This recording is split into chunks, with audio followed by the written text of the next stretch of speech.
Tudo bom, pessoal? Cheguei no Brasil e a primeira coisa que vieram falar comigo é sobre a Terceira Guerra Mundial.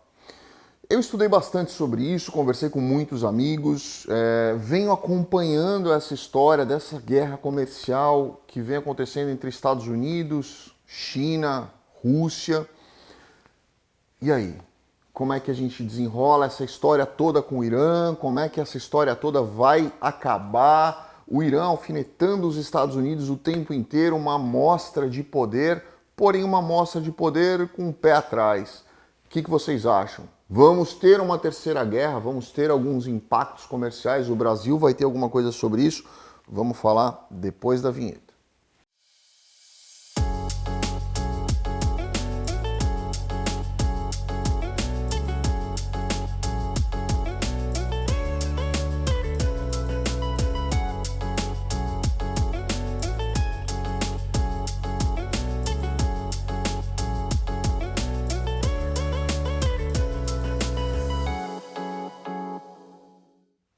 Como todos sabem, saiu em todos os noticiários do mundo inteiro, os Estados Unidos resolveu atacar, bombardear com um drone o veículo onde estava o general iraniano, no aeroporto do Iraque.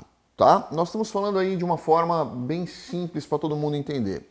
É como se alguém fosse visitar uma outra pessoa no Brasil e houvesse uma invasão de um determinado espaço para que aquela pessoa fosse morta dentro de um outro território que não o dela próprio. Existe uma série de estratégias aí, né? Se os Estados Unidos tivessem bombardeado o carro desse general dentro do Irã, haveria uma invasão ainda maior, uma ofensiva de guerra realmente, porque ele invadiu o espaço aéreo, bombardeou dentro do território aéreo do Irã, e aí, com certeza absoluta, teria um desdobramento muito mais agressivo. Então, é óbvio que ele tentaria fazer isso fora do Irã, dentro do Iraque, onde os Estados Unidos, inclusive, têm base militar, ok? Então, isso é importante a gente entender, que houve uma estratégia por parte dos Estados Unidos para realmente matar esse general, que era líder de forças revolucionárias, que para eles é uma força revolucionária, mas para o entendimento de outras religiões ou até outras regiões mundiais, aquilo ali é um pouco de extremismo radical e até terrorismo, que acaba sendo um perigo para todo mundo. Mas a gente precisa entender algumas coisas, né? Eu até escrevi outro dia num texto que eu acabei publicando isso. Quando você tenta argumentar com alguém que é dogmático ou alguém que é catequista, é muito difícil, porque essas pessoas já têm aquela formação de ideia dela. Ela não aceita argumentos, né? Ela não aceita um contra-argumento, ela não aceita uma outra forma de pensar. Ela tem aquela forma de pensar, aquela doutrina dela, aquela certeza dela como única e aceitável em toda e qualquer situação, e aquilo é onde ela vai seguir. E não adianta você argumentar de outra forma. Tá? Então, se você for olhar o Islã radical, você vai ter uma série de outras situações em que você vai ver que aquela é a doutrina deles. Né? Os Estados Unidos, de certa forma, para eles, é visto como um inimigo. Na verdade, não só os Estados Unidos. Existem os radicais, existem os mais flexíveis, mas a doutrina islâmica ela é basicamente a mesma, e quem conhece ela sabe que a interpretação pode levar ao radicalismo. É uma doutrina milenar, né, que para o Irã, o que eles querem, na verdade, é manter essa doutrina mesmo com o mundo seguindo rumos diferentes. Então a gente precisa primeiro entender essa questão. Segunda questão, o Irã, como muitas pessoas que eu perguntei, eu falei, mas você tem ideia do tamanho do Irã?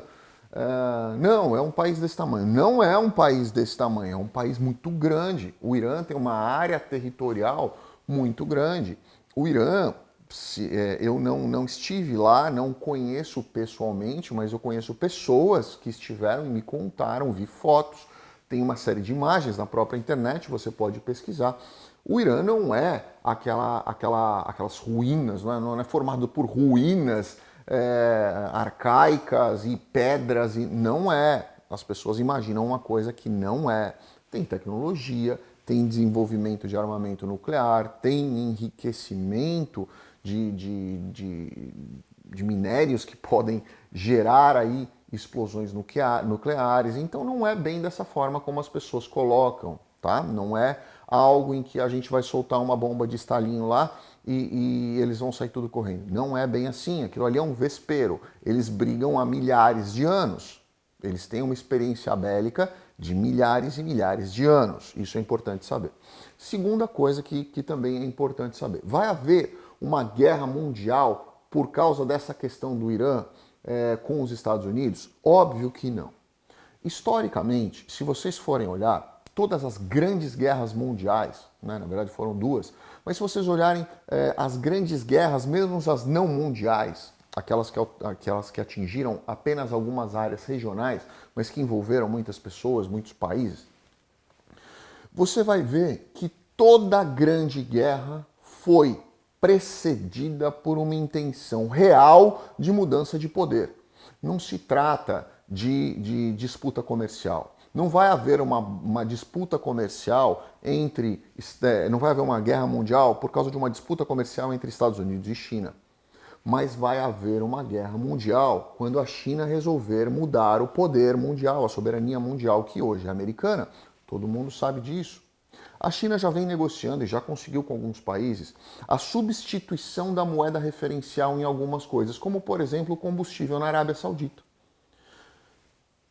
Já é um primeiro indício de que existe a intenção chinesa de sobrepor a sua soberania, a sua força, a força da sua moeda, a força do seu país, a sua força bélica, num terceiro momento aí, que pode sim gerar uma guerra mundial. E a Rússia tem total interesse que a China entre numa guerra mundial, porque é a única chance que a Rússia tem de ter aí alguma possibilidade de lavar a alma do que aconteceu na Guerra Fria, na época da Guerra Fria, que acabou quebrando o país. Né? Se você quer quebrar um concorrente seu, nada melhor do que fazer seu concorrente gastar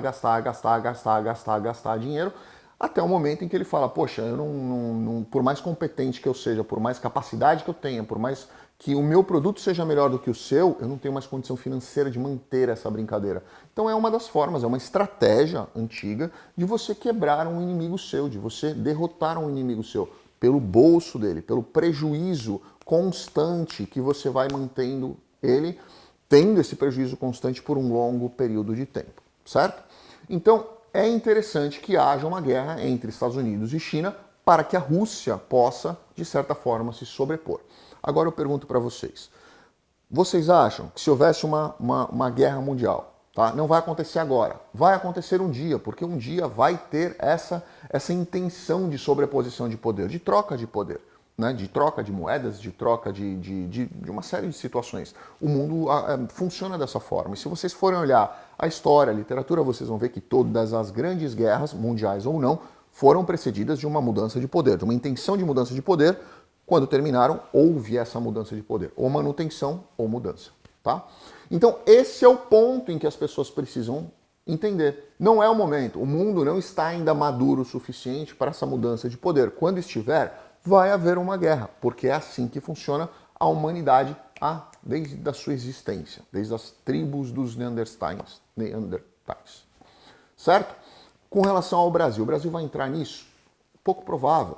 Primeiro, porque o presidente Bolsonaro falou de uma forma muito bem colocada, do jeito dele. Ele não ganharia um prêmio de Mister Simpatia nunca na vida dele, mas ele colocou de uma forma muito bem colocada. Né? Ele disse que o Brasil não tem capacidade bélica para opinar numa questão de terceira guerra mundial. E outra, mesmo que os Estados Unidos entrassem numa guerra e precisasse chamar alguém, não seria o Brasil, porque essa guerra está acontecendo lá do outro lado do mundo. E os Estados Unidos têm muitos aliados ali na região, muitos, inclusive, islâmicos, que são contra o Irã, como a Arábia Saudita, por exemplo, que é muito próxima dos Estados Unidos.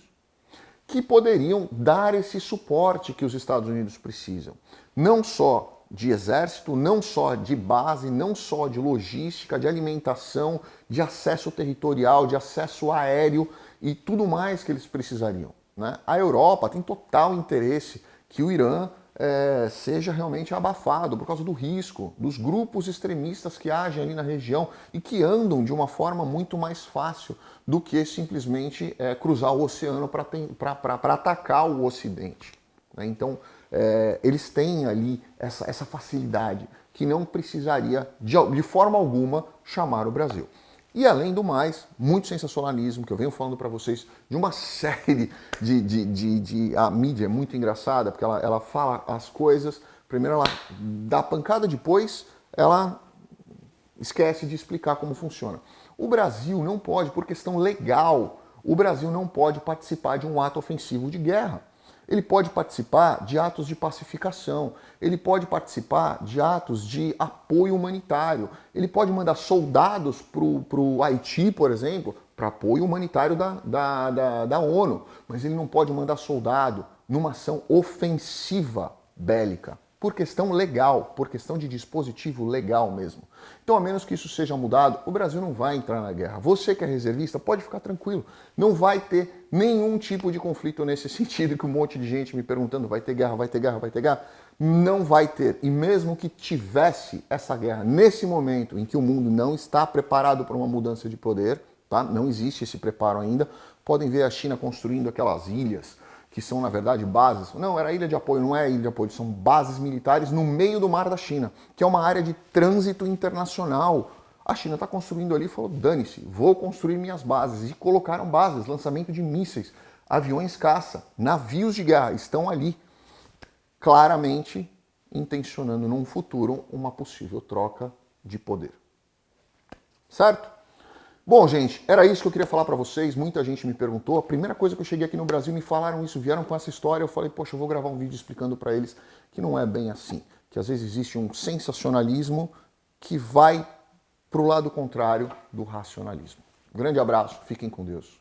Obrigado.